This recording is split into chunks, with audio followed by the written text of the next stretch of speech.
Hello students, welcome back to my channel. तो आज हम करेंगे क्लास 9 साइंस का chapter number 9 force and law of motion.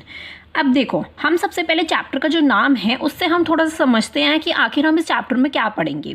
ठीक है, हमने देखो मोशन टर्म के बारे में हमने पढ़ चुके हैं हम चैप्टर नंबर 8 में कि आखिर मोशन क्या होता है मोशन। हाँ जी, अगर कोई भी ऑब्जेक्ट जो है अपनी पोजीशन को चेंज करता है फ्रॉम द स्टेशनरी पोजीशन, और बोल सकते हो आप रेफरेंस पॉइंट से, तो हम उसको कहते हैं मोशन। ठीक है, अब तक हमने ये चीज़ पढ़ी है, लेकिन वो अपनी पोजीशन को कैसे चेंज करता है वो हम इस वीडियो में हम पढ़ेंगे। देखो, अब आ जाते हैं हम फोर्स पर। अगर हम किसी भी ऑब्जेक्ट पर फोर्स लगा रहे हैं, उसको पुश कर रहे हैं या पुल कर रहे हैं फ्रॉम द पोजीशन, अगर वो रेस्ट पोजीशन में है तो उसको अगर हम पुश या फिर पुल करेंगे तो वो अपनी पोजीशन को चेंज होगा। तो हम उस पोजीशन जब चेंज होती है तो हम उसको क्या कहते हैं, मोशन कहते हैं। लेकिन अगर हम उसे पुश कर रहे हैं, हम उसे पुल कर रहे हैं, तो हम फोर्स लगाकर उसे पुश या फिर पुल कर रहे हैं, तो हम उसको कहते हैं फोर्स। फोर्स की डेफिनेशन पढ़ लेते हैं हम। Pushing, hitting and pulling of an object. अगर हम पुश करते हैं, हिट करते हैं, उसको मारते हैं या फिर पुल करते हैं एक ऑब्जेक्ट को, are all the ways of bringing object in a motion. ये 3 वेज हैं जिसे हम बोल सकते हैं कि एक ऑब्जेक्ट को मोशन में लाने के लिए ये तीनों चीज़ों का यूज़ किया जाता है, जिसको हम फोर्स कहते हैं। ठीक है, they move because we make a force act on them. एक ऑब्जेक्ट क्यों मूव हो रहा है, क्योंकि हम उस पर फोर्स अप्लाई कर रहे हैं, हम उसको पुश कर रहे हैं, उसको पुल कर रहे हैं या फिर उसको हिट कर रहे हैं। फॉर एग्जांपल, एक फुटबॉल है, आप ग्राउंड में हो, फुटबॉल एक रेस्ट पोजीशन में रखी हुई है। अगर आप उसमें लात मार के उसे हिट करोगे तो क्या हुआ, आपने फोर्स यूज़ करा है उसके अंदर, उसका वो ऑब्जेक्ट जो है एक मोशन में आ गया हिट करने के बाद। ठीक है, तो आपने क्या किया है, आपने सिर्फ फोर्स का अप्लाई किया है, उसको हिट किया है, तो ये हो जाता है आपका फोर्स। ठीक है, नेक्स्ट डेफिनेशन हम पढ़ते हैं। A force is that external push और the pull acting on an object. एक फोर्स होता है जिसको हम एक्सटर्नल पुश करते हैं या फिर हम पुल करते हैं एक ऑब्जेक्ट को, विच चेंज और try to change the state of the rest. या फिर वो चेंज करने की अपनी पोजीशन को ट्राई करता है या फिर वो चेंज हो जाता है। जैसे मैंने फुटबॉल के केस में आपको मैंने बताया कि उसने अपनी पोजीशन को चेंज किया है।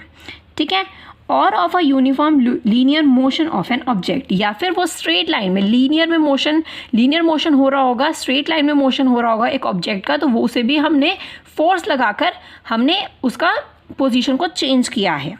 और change the direction of the motion, हमने डायरेक्शन कैसे चेंज करी है वो मैं आपको बता देती हूँ फोर्स से।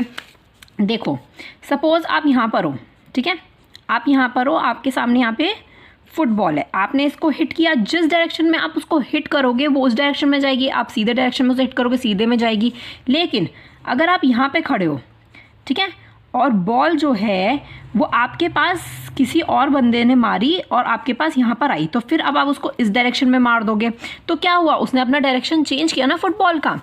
आपके पास आई बॉल यहाँ से, फिर आपने इस डायरेक्शन में उसे पुश कर दिया किसी और बंदे को देने के लिए, तो उसने क्या किया, उसने डायरेक्शन को चेंज किया है। पहले इस डायरेक्शन में था, फिर इस डायरेक्शन में हुआ, तो क्या हो रहा है, चेंज इन डायरेक्शन हो रहा है with the use of force.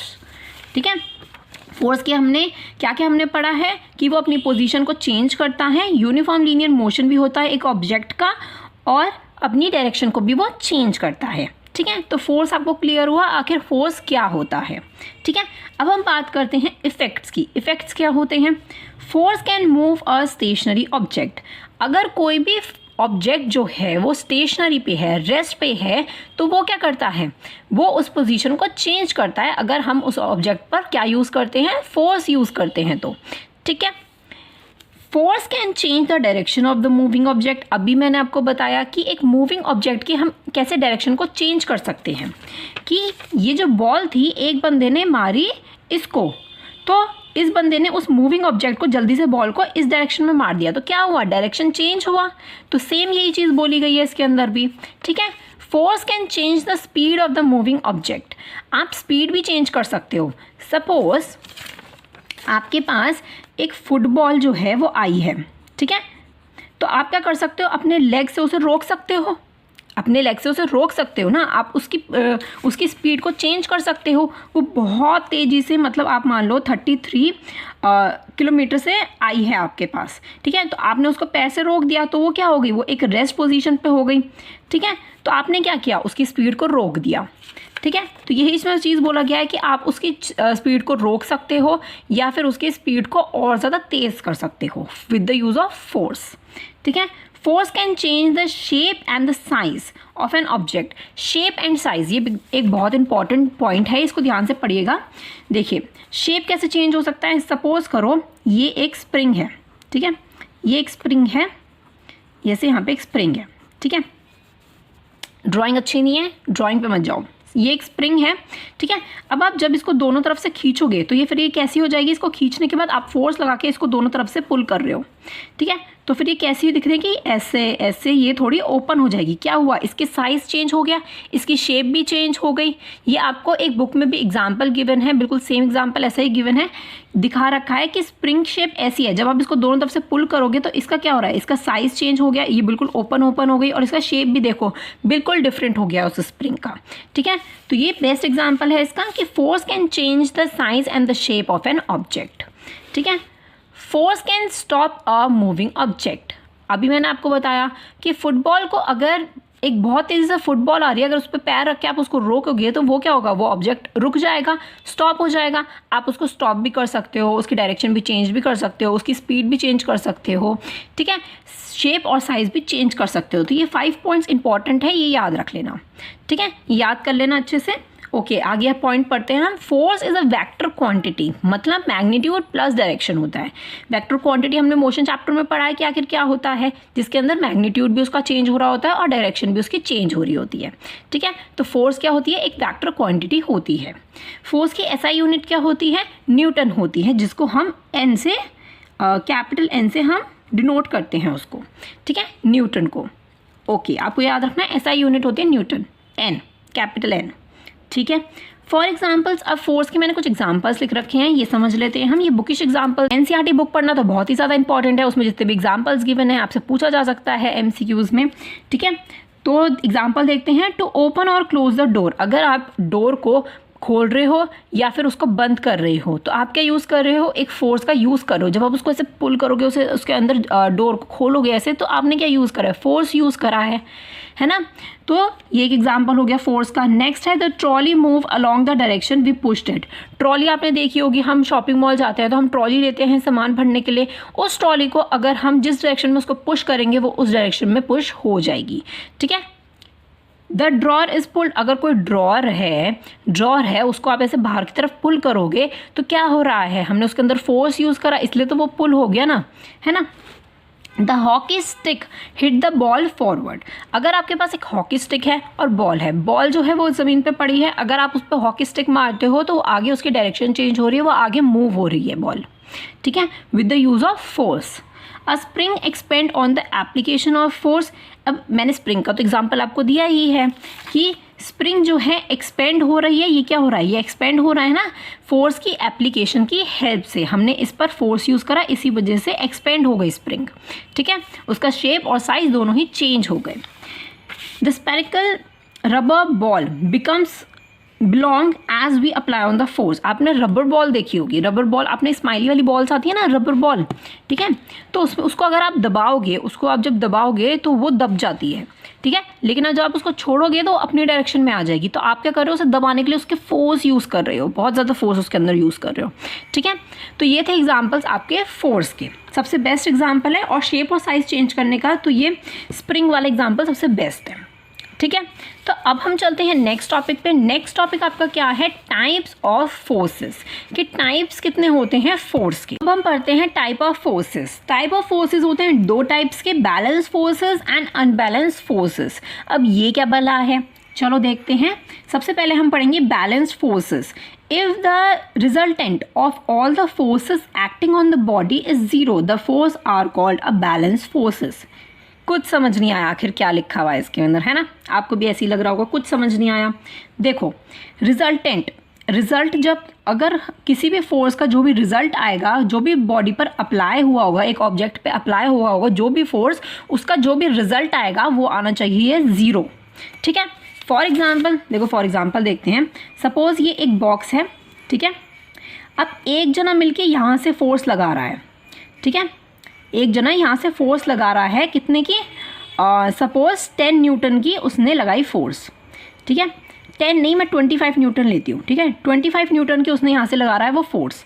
अब एक और बंदा जो है वो इस तरफ से फोर्स लगा रहा है, कितनी, वो 25 न्यूटन की ही फोर्स को यूज़ कर रहा है, ठीक है। ऐसा यूनिट होती है न्यूटन, कैपिटल एन से डिनोट होता है, ठीक है।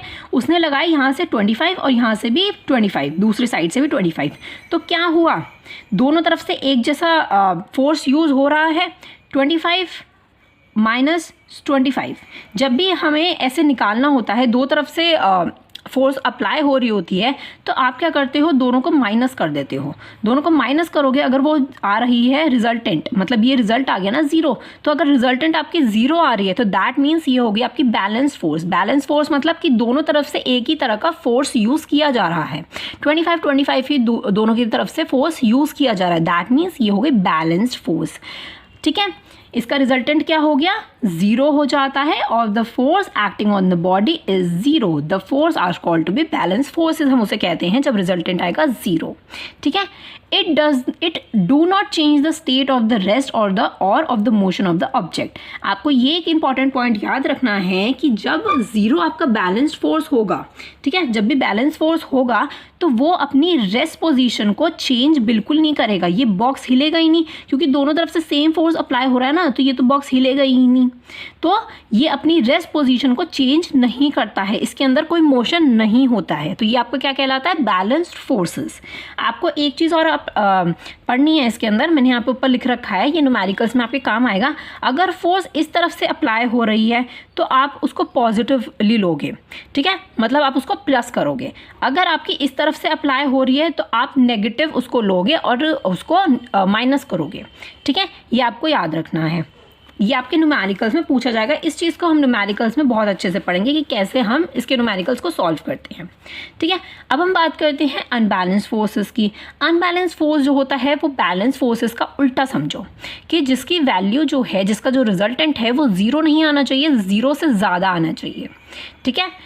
If the resultant of all the forces acting on the body is not 0, 0 नहीं होना चाहिए, या फिर आप बोल सकते हो greater than 0, 0 से ज़्यादा होना चाहिए, तब हम उसे कहेंगे unbalanced forces। For example, एक बॉक्स है, सेम एग्जाम्पल हम लेते हैं, एक बॉक्स है, यहाँ से आपने फोर्स लगाई है, मैं यहाँ से फोर्स लेती हूँ 150 न्यूटन की, आपने यहाँ से फोर्स यूज़ करी है, ठीक है।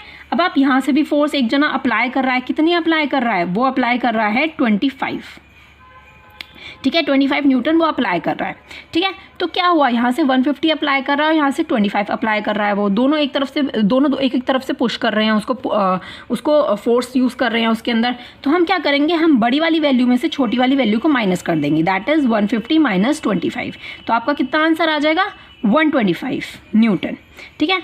तो 125 जब आपका आ जाएगा, दैट मीन्स ये 0 से ज़्यादा है, ठीक है, 0 से आपका ज़्यादा हुआ, तो इसका मतलब क्या हो गया, ये अनबैलेंस फोर्सेस हो गया, ठीक है।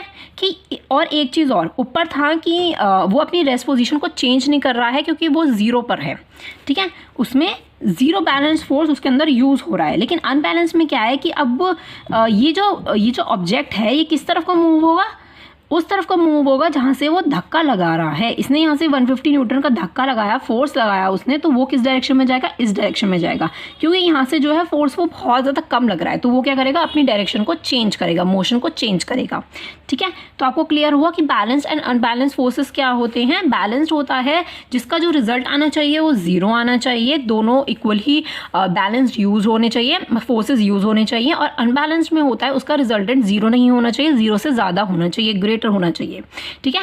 और ये अपनी पोजीशन को है चेंज नहीं करता है, वो रेस्ट पोजीशन पर ही रहता है, और अनबैलेंस में वो अपनी डायरेक्शन को, पोजीशन को चेंज करता है ऑब्जेक्ट, ठीक है। तो ये होता है आपका टाइप्स ऑफ फोर्सेस, ठीक है। अब हम नेक्स्ट वीडियो में अब हम पढ़ेंगे लॉज ऑफ मोशन। देखो हमने आधा चैप्टर तो कंप्लीट कर लिया। चैप्टर का क्या नाम था, force and law of motion. तो फोर्स वाला टॉपिक हमने कंप्लीट किया। अब हम आते हैं लॉज ऑफ मोशन पे, जो कि हम नेक्स्ट वीडियो में करेंगे, ठीक है। 3 तरह के लॉज ऑफ मोशन होते हैं, कैसे कैसे होते हैं वो, उसमें क्या क्या चीज़ें होती हैं वो हम नेक्स्ट वीडियो में पढ़ते हैं। ठीक है, अगर आपको ये वीडियो पसंद आई हो तो प्लीज़ लाइक बटन प्रेस कर दीजिएगा, और अब अगर अभी तक मेरे चैनल को सब्सक्राइब ना किया हो तो प्लीज़ मेरे चैनल को भी सब्सक्राइब कर देना। मिलते हैं नेक्स्ट वीडियो में। Thank you so much and bye bye.